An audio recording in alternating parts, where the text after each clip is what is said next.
Welcome to a special edition of TAMA Talks with a Curator, brought to you by the Torrance Art Museum Advocates. I'm Janine Madden, current TAMA president, and I'd like to thank you for watching. Today, we will be discussing Culturide, a two-wheel odyssey into the heart of the American Artland. In May of 2024, TAMA was one of the sponsors of Culturide. We were invited to follow along as four politically engaged artists searched for America through its artists, gallerists, and curators on a motorcycle trip through the American Heartland, from Los Angeles to New York and back, to explore the current state of contemporary art in a time of political unrest and the true swamp of a divided country, answering the pivotal question, how is contemporary art responding? Leading the Culturide pack on his Harley-Davidson Softail Slim. And joining us today is TAM curator and director Max Presneill. Max is an artist and curator based in Los Angeles, an abstract painter. He has shown globally with works that explore existential drive, class and political subtexts, tribalism, subcultural iconography, masculine identity, and mortality. So welcome, Max, and thanks so much for joining us. We're excited to hear about your journey across the country and back. And I have a slide of the map, so let me pull it up and then we'll start. All right, tell us all about Culturide, its inception, how it became a reality, and how it differed from what you thought it was going to be. Yeah, quite a bit. I've done long rides around America before, and I was looking for an excuse to ride to New York anyway. And Raul Zamudio from in Brooklyn and Manhattan, there's a couple of things there he's involved in. He invited me to do a solo show. I obviously said yes, and Ricky Ankrum and Wayne Martin Belger had both expressed an interest that if I go to ride to New York, they'd be interested in coming. So I told them I was going, and they said they were coming. So I phoned up Raul and asked if we could make it into a group show, which he said yes to. So great, now we have a group of us going, but we needed a chase truck.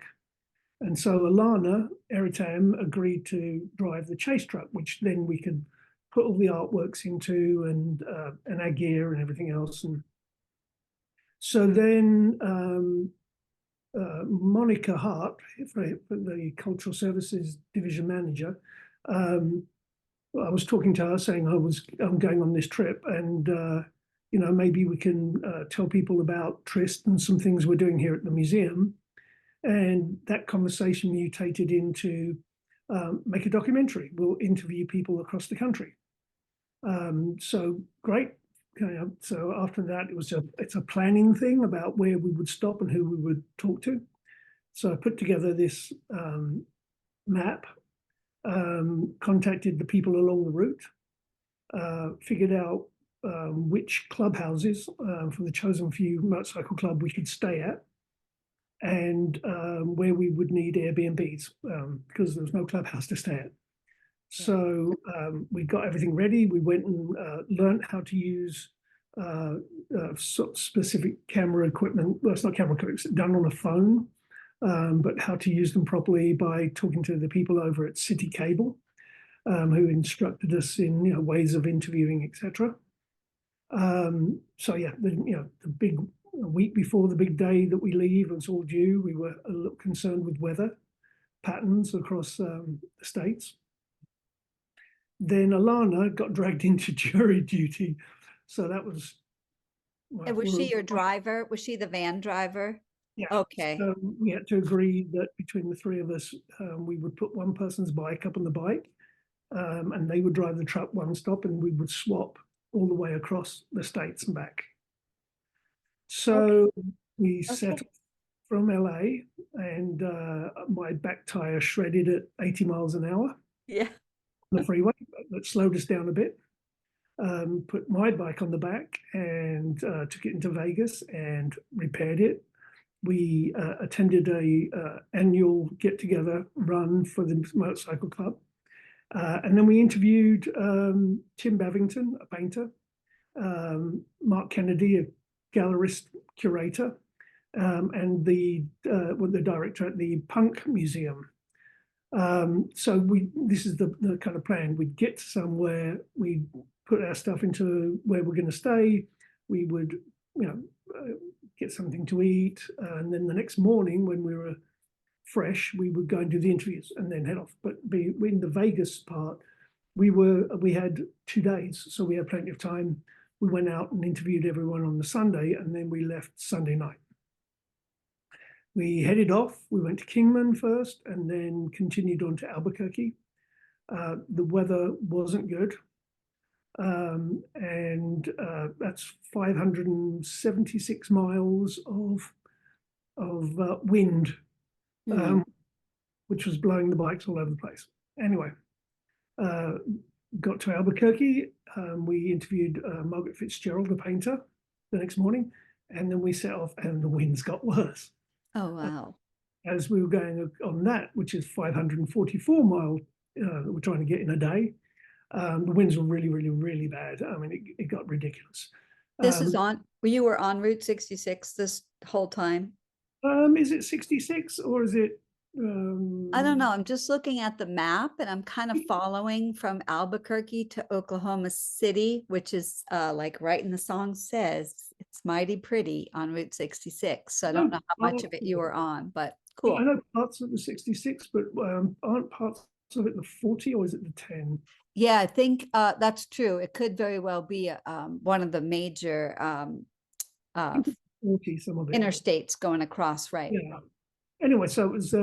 So we managed to pull into Oklahoma City at the same time the tornado touched down in Oklahoma City, which was a little worrying. But hey, we got there. Okay. We set off the next day through torrential rain to St. Louis, and in Oklahoma City we kind of we didn't interview anyone in Oklahoma City except for the club guys. Then we went on to St. Louis, where we talked to Lisa Melandri at the Contemporary Art Museum in St. Louis. And we also talked to Steve Smith, who runs the Moto Museum, which is a collection of rare European motorcycles. We had some news which forced Wayne to turn around and head back. So there was a personal thing. So he had to head back from St. Louis. So that left Ricky and I, and we continued. He was driving and I was riding. We went up to Chicago. We did our interviews. We took to Burt Green Gallery and we interviewed again the club guys. We went the next morning. We headed off to Zanesville in Ohio, where we stopped off and interviewed and stayed the night at another clubhouse. Then we went to Pittsburgh and talked to Danny Bracken at the mattress factory, which was fascinating. If anybody gets a chance, that's an institution dedicated to installation art. It's fascinating. It's brilliant. It's really a one-off and really unusual kind of institution, museum come residency come, galleries and everything else. It's a fascinating place. Cool. So then we continued on to New York. So we got to New York on the Friday night. We installed the show Saturday morning. We conducted more interviews Saturday afternoon, and then we held the opening that evening. Okay, so I think, let me see, I think I have a photo. This is the empty circle in Brooklyn. Yeah. So we decided to try and put the bikes inside the gallery for the show. We didn't think that was going to work, but we tried, and it did. Yeah. A lot of maneuvering around because it's a step up, so you have to try and get the engine just right to get it over the hump and not shoot forward, because you're also leaning it like at an angle to try and, because it's wider than the door. Sure. Oh yes, to get in the doorway. And so that was entertaining. Of course, during the opening, somebody wanted to listen to the bikes, so we actually Oh. turned them on and revved them up. Very exciting for those people who don't ride motorcycles, Mhm. which was quite funny. But anyway, so yeah, we went and we had the opening night. It was this is all this is when we'd already installed, but pre-opening. And then that last photograph was as the opening was starting. Okay. Okay. Oh, so this is the opening and this is just when you're getting it all set up. Yeah, that we just finished setting up here. I mean, this is before anybody was there, because the opening, of course, was at night time. So yeah, we can see it's daylight because it's coming through the door. Yeah. Anyway, so the next morning we came back and de-installed the show. It was supposed to run originally for like a month and a half, but we asked if they'd be okay if we just did one night only. Oh, And that's wow. partly practical, in as much as that meant we could take all the work and gear back, but it was also partly, we thought it was more in keeping with the trip, this kind of stopping off one night, Sure. something, heading on. And You're a fan of you're a fan of that one night only kind of pop up it's very exciting, right? So it's like, oh, come yeah, see it. This is the last time you're going to get a chance to see it. It's yeah, very memorable. I do enjoy that kind of way of doing these things, and the gallery agreed, so yeah, it was fantastic. Good. So we set off with more rain Yeah. on Monday, but instead of going to Washington DC, because our appointment there didn't come through, so Okay. we down to a tiny little town called Newmarket. Oh, yeah, I know exactly where it is in Virginia. Yeah, It's a big battle there. My husband went to school there, so yeah. oh, you must have been one of 10 people in the class, because there's nobody in tiny. It was great. I mean, we had a good time wandering around, and we went and got something to eat, and but it's so small. We walked across it and back. Yes, there was Uh, a big battle there. Uh-huh. yeah, they had some stuff there about that, which is interesting. Yes, it is the Again, South. yeah. So we just continued. Next day, we continued the journey. We went down to Knoxville, and we interviewed some people running a gallery that was a collaborative group. Okay. Didn't actually know that we were going to do that. We just kind of ran across it and thought, oh, let's interview them. And that was very nice. Then we headed to Memphis. Now, Memphis, we stayed at a clubhouse there called Castle. It looks like a Oh, one-story. right. Yes. But we decided to focus on music for Memphis. So we visited Sun Studios and Stax Studios. Fascinating. I love Stax. So that was, the Stax Museum there was fascinating. Continued through the rain down to and the thunderstorms of Dallas. Wow. I know it's hard to ride in the rain. Yeah, we stayed at another clubhouse, interviewed Ray Beldner down there, who's an artist who also used to run an art fair. So we talked to him about his practice and running an art fair. Good. We went over to Marfa, and that's when it dried out across Texas, which of course you've got 520 miles to do that in. It's a big state. It's a big state. It takes forever. It's not like you're riding through very much.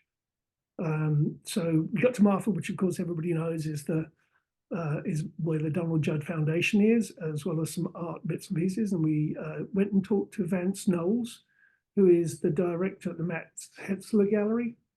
He also is in charge, one of the people running the Ballroom Marfa, which is a place for performance and music and all sorts of other kind of cultural stuff going on there, that was a really, really interesting interview. I mean, all the interviews were really interesting. I have to say, I was really pleased with them. Fantastic. Yeah, so we headed off and went 514 miles to Tucson, where we interviewed Olivier Mosset, who's a very, very famous, historically famous artist, making kind of minimalist paintings from the late 60s and 70s. And we interviewed Terry Etherton, who runs a very well-known photography gallery called Etherton Gallery. And we interviewed the Southwest Black Artists Collective, Oh, about wow. what they're doing and what their group is about and what they're kind of aiming to do. Again, the interviews were great. They were the best part of the entire journey, without any doubt. Then we left and rode up to Joshua Tree, where we interviewed Billy Shire, who's famous for being the godfather of lowbrow art. He was the one that basically the first person that ever started showing it in like as a serious gallery. So we stayed at his and had a great time there. And then we rode the 270 miles back. No, it's not that. It's not nowhere near that. It's a couple of hours away, rather. We rode back, and of course, there's that part where you go where the wind turbines are. Yes. And we rode through that. It's like, no, not more wind, please, no more wind. Right, right. Because that's dangerous. You're getting blown across the road from side to side when it's really bad. Right, right. We arrived back in Los Angeles, and I fell asleep for about a week. Only got on my bike like twice in the week. Sure, sure. I'm actually going to stop sharing because I want everyone to see how this is going to work. You were saying that this is going to be a documentary. So maybe if you could tell everyone a little bit about what the documentary is going to, obviously you talked about all of the interviews and Yeah. and will it include footage that you shot and yeah. So we were basically asking people, what is it like to be working in the art field here in these towns across the kind of Midwest, and was it more difficult? What parts were the pros and cons? What do you feel like the community is like here? How do you think your artwork might influence things on a wider scale? We did ask, a little bit more. We basically had a conversation. We had a handful of questions and then let that lead into wherever it would go. And we got everything from, extended conversations with some of them. I mean, went on for quite a long time on, chatting about all sorts of things and the nature of the business. And we also got a few replies that were very diplomatic and professional. Yeah, sure. But it was great having this one-on-one. Everyone was super friendly. Everyone was very nice. Giving of their time and their thoughts. So that half of it was, we'll see how useful it is to people to see. I mean, it's interesting hearing somebody that's working, in, I don't know, Albuquerque, how they feel about what that means to be there as opposed to New York and Los Angeles, San Francisco, Chicago, Dallas kind of thing. And what is it like for somebody that's doing something in Pittsburgh, which is, it's a small, big city. It's close to New York, where the action is supposedly. It's interesting hearing about the relationship of how they see that placement and how geography affects things. Same for Marfa. Very interesting hearing about what does the placement of Marfa's tiny in its middle of nowhere. Sure. Is it the smallest town you visited? Newmarket was smaller. Oh, that's true. Newmarket's just a little pin. Although it was close. I mean, yeah, it's really close, but I think Newmarket was probably smaller. Just hearing these different ways of thinking about the world, because individuals have different ways of thinking about the world, but asking questions about that geography thing, I think, was useful. Regarding the clubs, we were kind of asking them questions about, what does it mean to be in the club here? What unites your group of people as a chapter? How do you feel about this lifestyle that you've chosen to be involved in? Their answers were very often very similar. It's all brotherhood. We love each other, sure. Which is what more or less all of them said. But it was interesting, the different deliveries depending on where they were. Sure. There were a whole bunch of them in Chicago that came for this interview, and they're like nattering away and letting the president speak some, but they're all very vocal, to much more quiet and relaxed and kind of thinking about their answers. Like in Zanesville, they were much more like, this is what we're thinking. And say in New York, where they were, actually, we didn't tape everything, but they were like afterwards they were much more interested in asking questions because it's a long way from New York to California, and the Chosen Few club started in California, so its main base is there. And so, Yes. they were very interested in asking lots of questions. Some of those I mean, we didn't film that part. There's some things that, they prefer to keep private. Absolutely. So we acquiesced and just did that. So, but from our point of view, I think from Ricky and I's point of view, the journey itself was a hardship. It was physically tiring. It was very often dangerous. Perhaps for as much as 3/4 of it Yeah. was fairly bad riding conditions and quite dangerous. Again, it's super tiring. It's 5 hours with stops because you're tired because of the wind, because you have to gas up, you have to get something to eat. That turns into 9-10 hour ride. Right, right. It does extend it. We've made a couple of cross-country trips over the years, and we're really careful to make sure that we parcel out the driving, because even if you're driving in your car, it's just a lot of time to be attentive.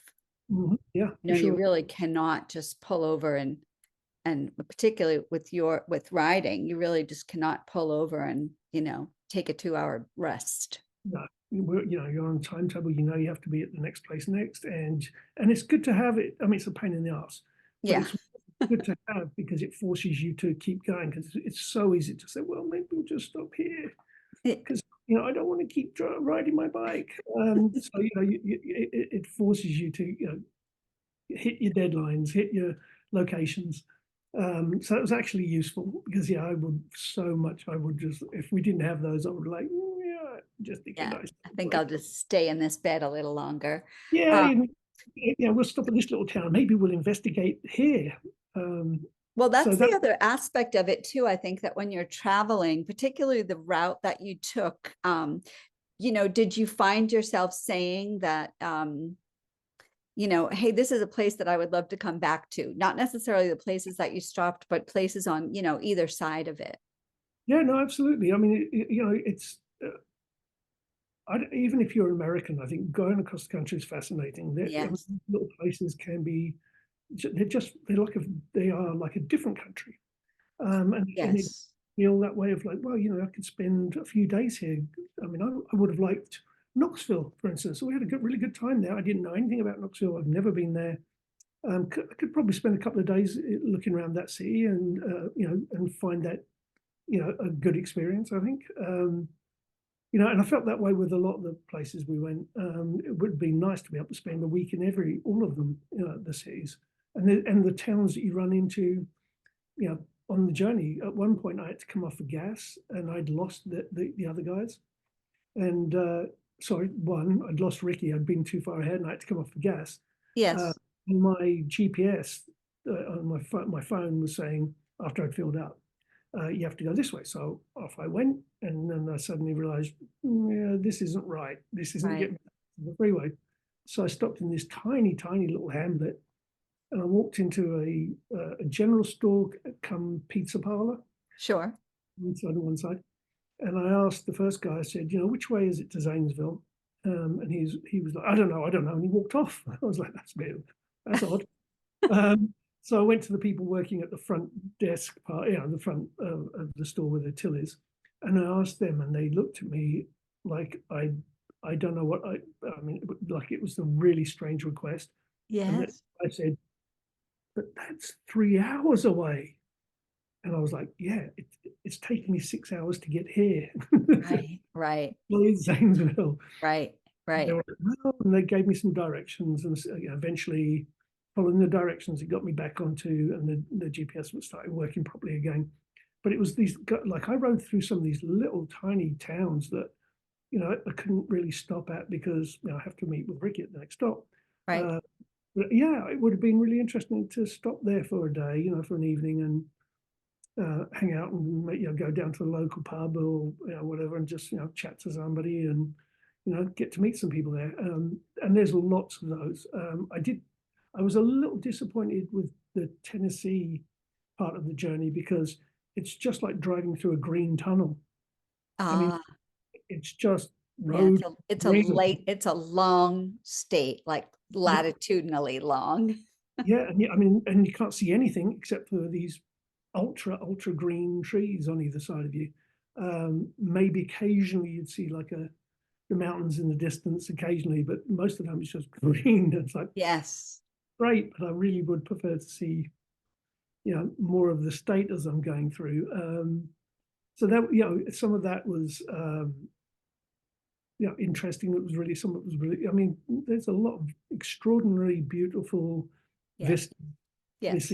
across America, even Texas in, if you're playing your music loudly and the weather's good and you can like look out over everything and, it can be quite epic. And I think for anybody that rides a motorcycle a lot, that's some of the reasons why you ride it, because you can Right. get To catch those little epic moments. Yeah. That kind of wonder and awe that's a little yeah, bit breathtaking. And I yeah, think every state has that, so, every state has their kind of hidden out of the way places that only the people that live there know about, that are just fantastic. Just kind of like LA, I mean, there are some unexplored places of LA that aren't necessarily tourist traps. Um, you went seeking the answer to the question, how is contemporary art responding to the state of, as you called it, political unrest, and that, what did you say, the true swamp of a divided country, which is, very, as the election approaches, I'm sure that you ran into all sorts of responses. And I guess my big question is how diverse were they? Like, were they very polarized, or were they um, not? the they're actually surprisingly not diverse in terms of political positions. Okay, Um, Nearly just about everybody is worried about the next election and sure. certainly politically engaged, thoughtful. Um, uh, the biggest question for, I think, some of them was whether they saw any, how they saw the political ramifications in the work that they do. And of course, that can be direct for some people, and it can be completely, indirect for others. And so I think some of them thought along the lines of, if we're, say, a curator, if we're providing a diversity of opportunities and experiences for the viewer, exploring different things via the artists, then what they do is inherently political. And I'd agree with them. And for some of the artists, it was less direct. Um, there, I think that there is running through the people that are involved in the art world quite a deep layer of engagement with this whole process. Sure. But it is all, what we came across was all very anti-Trump. I mean, Sure. Sure. enthusiastic about Biden. Uh, And that was nearly a given. I mean, I didn't come across any, but the biker interviews, they're less political by far, and can be more opposing, although the majority of them, I think, probably lean either Democrat or Libertarian, I see. Okay. depending on the state, more or less. So that But was, sort of, along the lines of maybe what you did with Uncivil War, did you find that people are responding you know, in similar ways that they did in that particular show, which I thought were very bold? All the artists that you selected to be in that show had a very significant, bold statement to make with the work that was in it. yeah, no, I think that the artists were the ones that were less directly political. They were far more looking at it in a kind of measured way of, well, I do this, but theoretically, of course, this freedom to act is always a political statement, because it's about the freedom to be able to act, the freedom to make my own decisions and choices, and that, of course, has echoes into various election issues that will be important in in November. Mhm. So I think all of them would say it was political, just not directly, as opposed to the Uncivil War show, which was those artists were chosen because they made explicit. I see. Okay. And this was more, yeah. How did you, really quickly, how did you select those artists and gallery owners that gallerists that you chose? How did you pick them? A lot of it was personal connection, Okay, because I knew a lot of them beforehand, from things over the years, and others like the Punk Museum because it looked interesting. sure. The mattress factory because I'd never seen it before, and I was intrigued by its position as this installation institution, which is, like I said before, rare.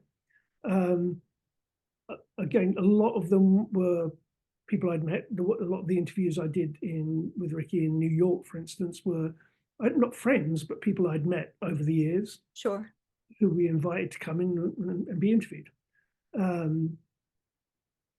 mean, the nature of these things, how many I already knew. There was a few that I didn't know. Margaret Fitzgerald I'd never met before, but I was aware of her work, and I thought, well, it's an interesting. This is a chance to chat to somebody that I don't know anything about, but I'm interested in what they do, because there were some other artists in Albuquerque we could have asked who I do know and whose work I love, Sure. but they wouldn't have learned anything. From that. But yeah, I mean, it was really, really across the board.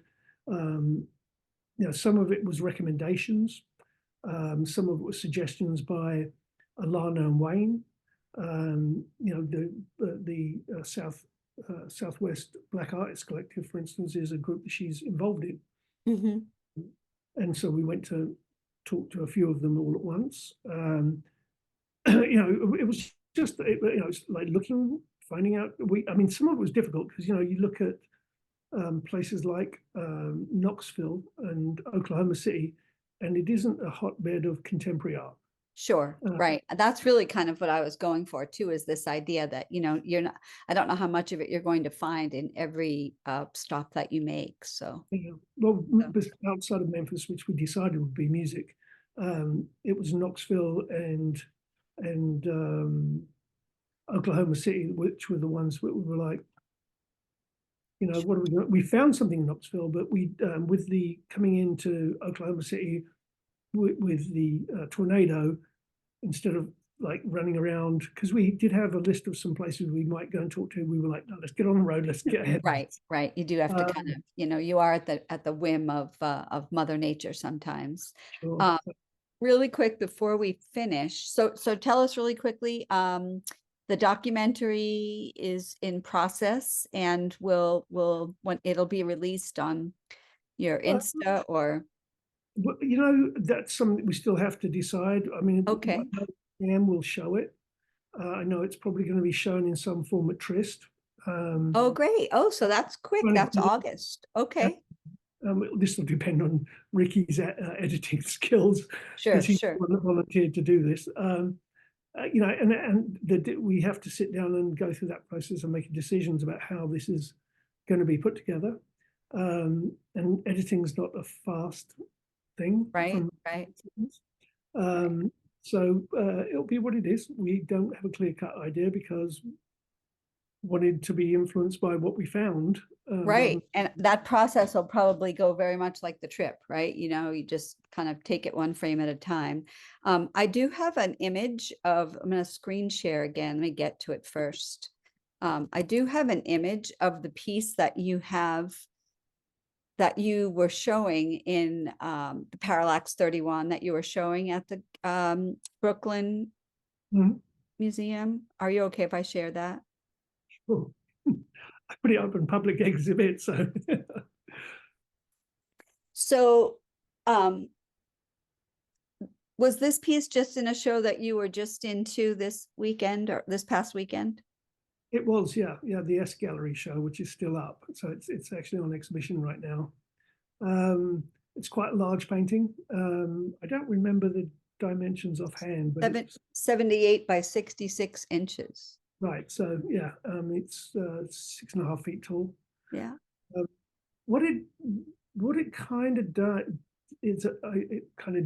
is I was thinking about how to use the canvas as a way to position a bunch of things that were addressing some of those ideas that you mentioned earlier, um, but without them being literally connected necessarily. That this is connected to that, and this one that's connected to this one, although these two might not be connected. And it partly was a way of thinking about the canvas as a way that the mind constructs the world, all these kind of elements and that become connected by the viewer because we're pattern recognition animals, and we can do that. And partly through this idea of what painting, the act of painting is. So there's lots of the gestural mark making. There's lots of the images which are reference points to things that I might want to talk about as being important in relationship to a gestural meaning, because the gestural marks, of course, are indicators of ideas of freedom. And so I've got like Aldous Huxley and George Orwell from the books they wrote, which are, consider freedom. 1984 and Brave New World. I've got Joe McCarthy, the senator who led the House Un-American Activities boards. There's some police officers in there. There's ironic notions of masculinity with Conan and Sid the Sexist, which are both cartoon comic book characters. Oh, yeah. There's a reference to to John Hyatt, who was an artist who really helped me out in my early days when I was trying to become an artist.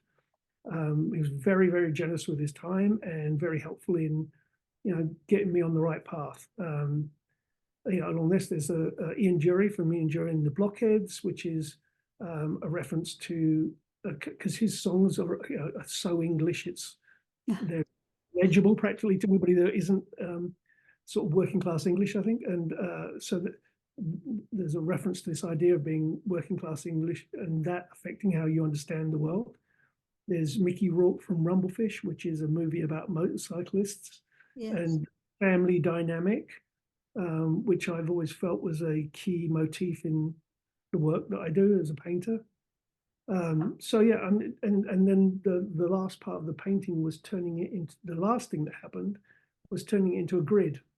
So that grid kind of sectioning came last, not first. That sectioning was an attempt to imply two things. One is a sense of order to this, that the mind does manage to order all this information from all over this disparate sources, and it does manage to make sense of them. And it's partly because grids have this ability to imply an extension beyond their borders, that what we're seeing is just a snippet of something much larger, because the lines, the vertical and horizontal lines, imply that they continue beyond the picture plane. Off the edge, right? The edge and to infinity. So I really like the idea of bringing the grid into these paintings. So you're getting a snapshot of a much larger, tumultuous, chaotic way of being in the world, and one finds that order within it, and they make the associations that help make sense of it. But it's just this, being alive is this constant input of information that one has to negotiate and traverse, to be in the world. And I really like the painting acting in that way. It's a kind of microcosm of what it means to exist in the world. Fascinating. Being somewhat political, of course. Yeah, I mean, it's when I look at it, of course, I'm familiar with your work, and so it's very Max-esque, right? It is definitely you. It's your mark making is very specific. So and you carried this with you in the van. Is that you brought it with you on the whole trip? I rolled it up with the stretcher bars taped together and put it together in New York to get down, brought it back here, put it back up on the stretchers, and hung it in the Earth Gallery. Oh, wow. Okay. Well, fascinating. The whole ride was fascinating. Would you do it again? You know, like any stupid person, but you know, I was about 3/4 of the way home when I was started saying to Ricky, "Where are we going to go next?" Because Ricky and I went to New Orleans together last year, and I'm never going anywhere with you again. You know, this is too hard. But I was like, "Yeah, you said that last time. Yeah. Let's figure out where we're going next time." And that, I don't know where we'll go next, but I do. There was a couple of things that came away from it. Give ourselves more time, less on the treadmill trying to get there. I think we'll be much more relaxed way to do it next time. I think we would concentrate more and more on those interviews. They were fascinating. They were worth doing. You know, we got, you know, people themselves, I thought, were really interesting.